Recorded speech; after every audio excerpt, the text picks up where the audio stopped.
Goblins were the size of human children, even as adults. Hobgoblins eventually grew to be the size of human adults. They were on par with humans, not only physically but mentally as well. Since they could crossbreed with goblins, they often lived in goblin tribes. However, there were never as many hobgoblins as goblins. This often led them to taking up the position of tribal leader or special guardian type roles. But if his mom or dad was a hobgoblin, he would have realized his identity, wouldn't he? Maybe his parents were goblins, and he's the only one who's a hobgoblin. Is this like one of those intense dramas you find in stories? I've never seen that look on your face before, Henry. Unfortunately, I don't think that's the case. It could be that there are changelings among goblins, just like there are among humans. Something like that could be possible. Not sure that there is anything to do about it in that case, but when the three of them returned to the table, Lupus Regina, who had been silent up until now, spoke. So do we have a decision? If you want, I can ask Lord Aints and tell him you'd like the problem solved. That was just what they wanted to hear. Surely the hero who saved the village would be able to take on a great magical beast-class monster and win, but we can depend on him so much. When Henry made that unexpected remark, the goblins agreed. Only Brita and Arg, who had never met Aints, looked confused. For some reason, Enfire's expression seemed to indicate he had mixed feelings. This village is our village. We need to do as much as we can ourselves. I am sure these are nothing more than the thoughts of a girl who is useless in a fight and has never spilled blood. But no, I agree with you. This is the boss lady's village. Kaijari cocked his head and said, before restating. Boss lady in our village doesn't sound quite right. Either you mean the village belongs to everyone who lives here. Yeah, that's it, boss man. Figures that you would understand. Anyhow, that's why asking Sarkasta for help should be our very last resort. But what if everyone dies because of that? Getting chopped up hurts, We wouldn't let that happen, Miss Lupus Regina. If it comes down to that, we'll be everyone's shield, and at least buy them enough time to escape. Lupus Regina seemed to feel awkward.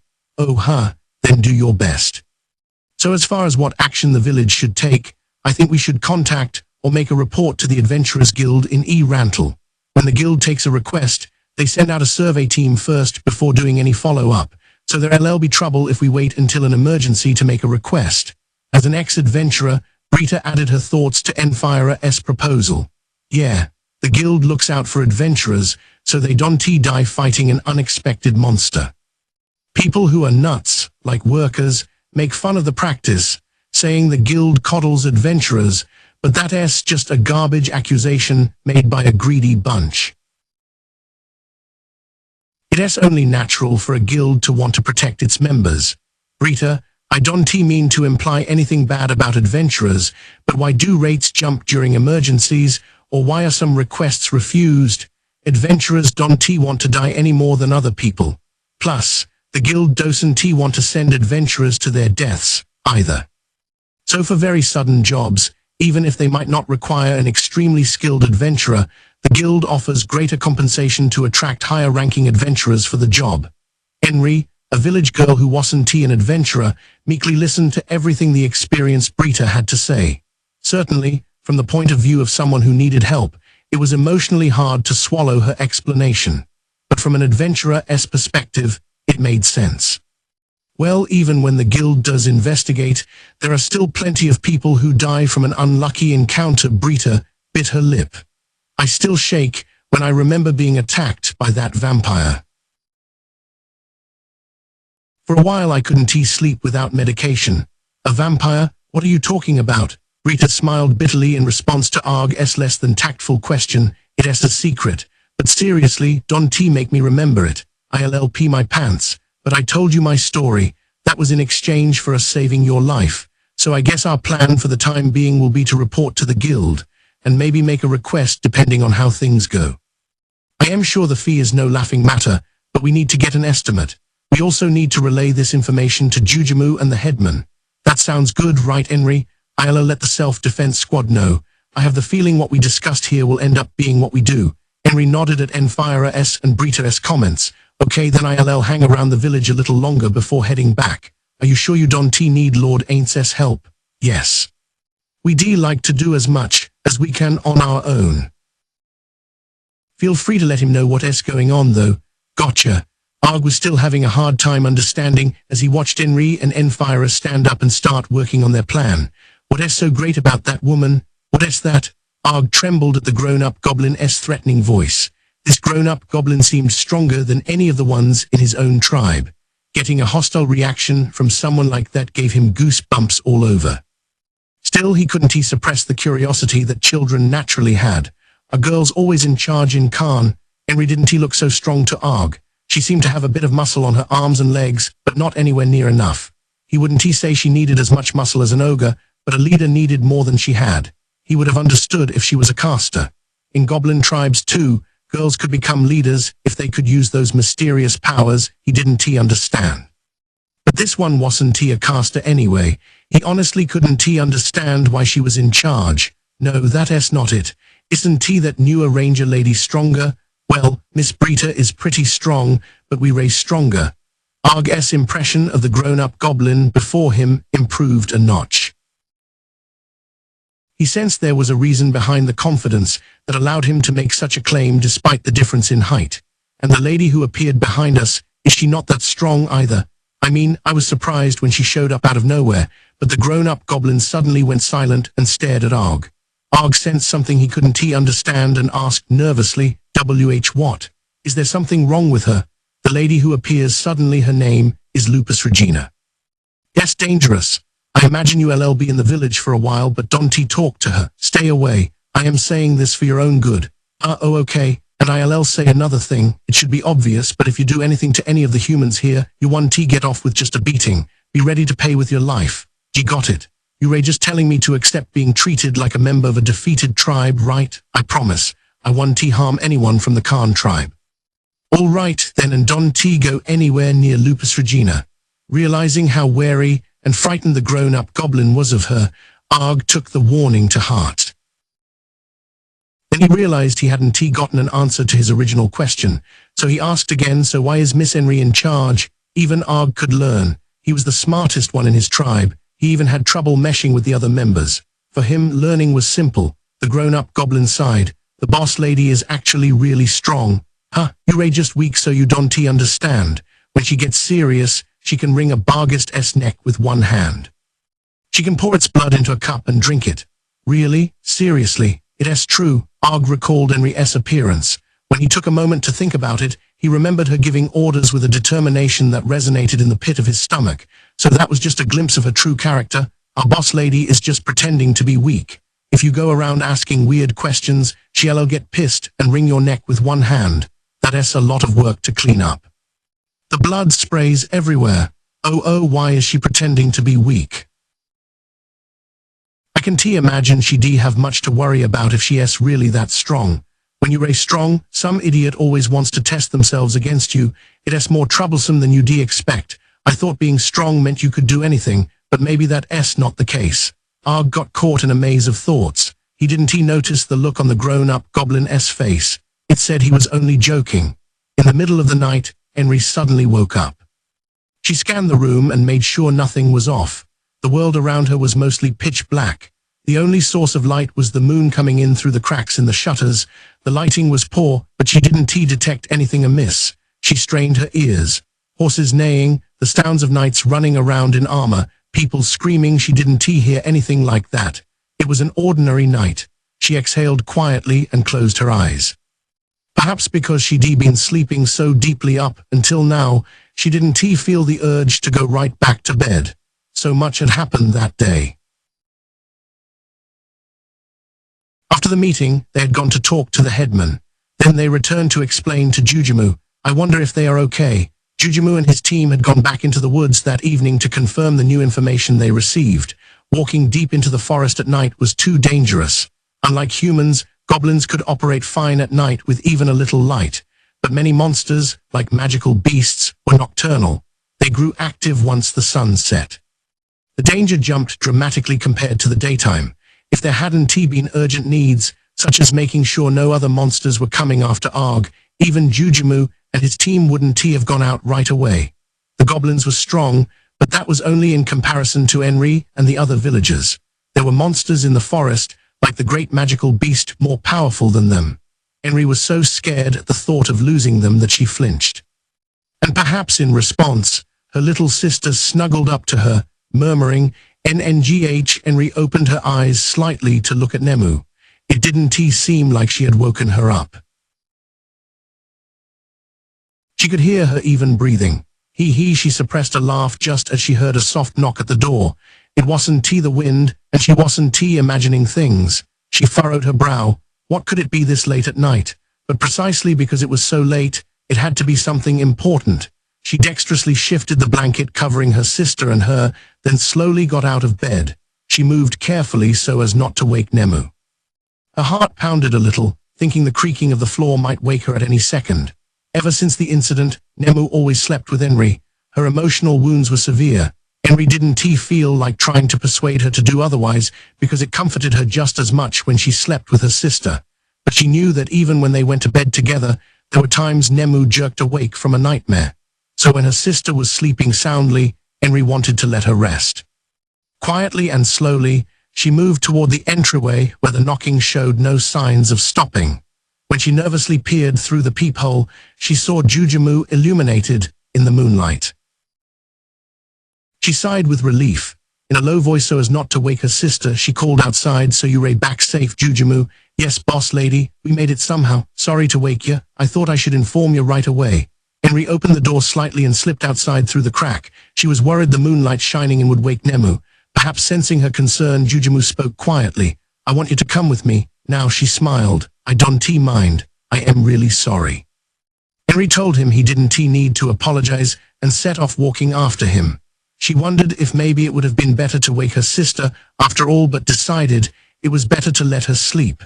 "Allow me to give you a brief explanation while we walk." Normally, Jujumu spoke in a more relaxed tone, but when he felt like something was official for work, he spoke more formally. Henry was only a village girl, so she thought he could be more familiar with her, but he hadn't changed in all the time they'd been together, so she had resigned herself to his just being that way. "First, we discovered several members of Arg's tribe." "Oh, that's good, but they were mentally exhausted, so they'll need a few days rest. The boss man should be able to help us with his abilities." Henry looked confused. She provided additional explanation. "When we found the survivors, they were being held prisoner by some ogres, underlings of the Giant of the East, and were being eaten. Connor healed their physical wounds with magic, but their psychological issues remain. The boss man has some medicines that can be used as sedatives, so we're going to treat them with those. Now here's the problem, there's one tricky bit." Jujumu paused to check her expression before continuing. "When we saved Arg's tribesmen, we also took 5 ogres prisoner. We did it to get information out of them, but ogres as a species have a habit of living with goblins. They build a mutually beneficial relationship where ogres do the fighting and the goblins provide food. The ones we took prisoner are saying they don't mind fighting for our tribe. When I asked Arg, he said it wasn't such a rare thing, but what should we do?" Can we trust them?" "According to Arg, we can. Ogres have the strange tendency of only fighting for either their own tribe or a goblin tribe. So it could be that they were so ready to betray the Giant of the East because he's not from a goblin tribe. I am kind of scared of man-eating ogres. It seems they've accepted the humans of this village as members of the tribe. So as long as we feed them, there shouldn't be an issue. And we can provide enough food, no problem. Luckily, they were omnivores." Frankly, it was a difficult decision for a mere village girl to make. Should we kill them? His tone was even. "To be blunt, I don't mind killing them since we'd be avoiding any future issues. I don't want any trouble. They seem fine with betraying their master, so they might rebel the moment we ray at a disadvantage. Arg says they want but it's hard to accept what a kid says at face value. What do you think, Jujumu? There's nothing better than having more fighting power. We don't know what kind of monster could be displaced from the forest. You can never have too many shields. May I ask you one more thing? Will they eat people? Henry, I know they have a reputation for eating people, but at the end of the day, they were just carnivorous monsters. They attack humans because it's easier to capture them than wild animals. It must have been far easier for an ogre to chase down a human than a rabbit. Designating a creature that was easier to hunt as the main source of food was natural providence, so to speak. Anyhow, that's all to say that if we give them food, They 1T go after the villagers. They only attack to eat. We can catch animals better than they can, so we can guarantee they 1T go hungry. Of course, we'll keep an eye on them for a while. We definitely 1T let them harm anyone from the village. Then I guess it's better to believe them for now and have them serve us. That'll help us out in the future. I am glad you understand. The only thing is, and you might think this contradicts what we were just saying, if they fail the next step, we'll kill them.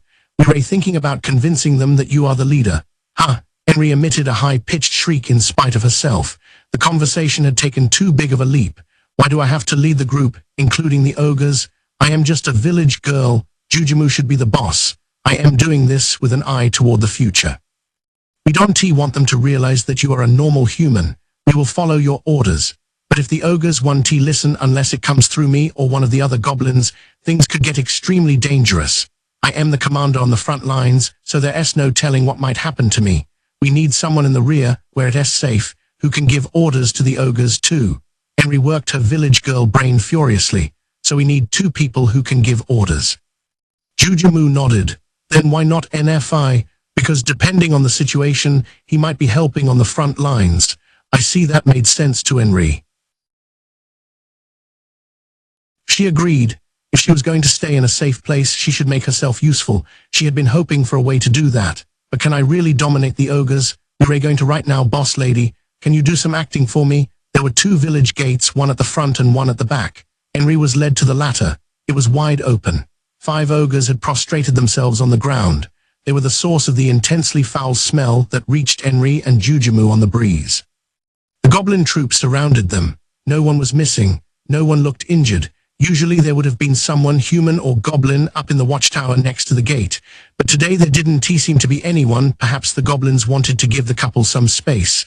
Enfira was there. Arg was there too, a little removed from the others. Hey Henry, I wonder if I am allowed to call this a nice night. Sure, NFI.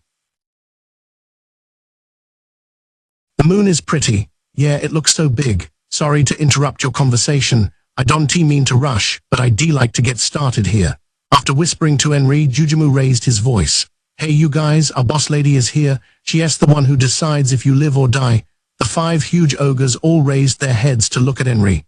She felt like an invisible force was pushing on her, but she managed to keep her feet from retreating. If she took 1 step back, the plan would be a failure, and the goblins would have to exterminate the ogres to nip any issues in the bud. The goblins surrounding them had their weapons firmly in hand. Enfira had casually taken out a medicine bottle as well. Some tense time passed. Henry took the ogre's gazes head-on and returned them. She couldn't waver or look away. She imagined the ogres were the knights from that fateful day. Clenching her fists, she remembered the time she punched one of their helmeted faces. Don't underestimate me. Everyone is protecting this village. I am protecting this village too. After an intense period of time, it felt like hours to Henry, though it might have been just a moment. The ogre's eyes wavered. They looked at one another and then at Jujumu. I told you, didn't I? Our boss lady is strong. Bow your heads. Henry accompanied Jujumu's words with a shout from the pit of her stomach.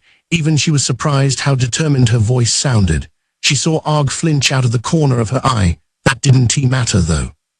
What was important to her was that all the ogres lowered their heads. It seemed, at least for the time being, that they all acknowledged her as their superior.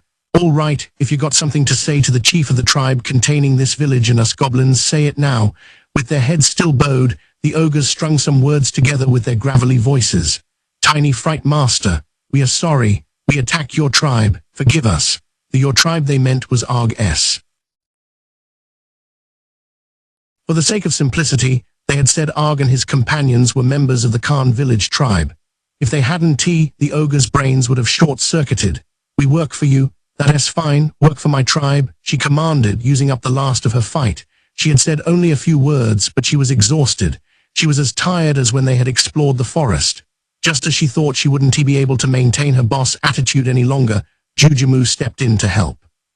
Good for you, the boss lady just said she'll spare your lives. The ogres visibly relaxed. It was entirely possible they would have been killed, so it was only natural. The group of them turned to focus intently on Henry. Chief, what do we do now? She didn't even have to think about it. If she didn't know, she could leave it to someone else. Jujumu, please look after them. Use them how you like. Understood, boss lady. The goblin leader bowed once and then turned to the ogres.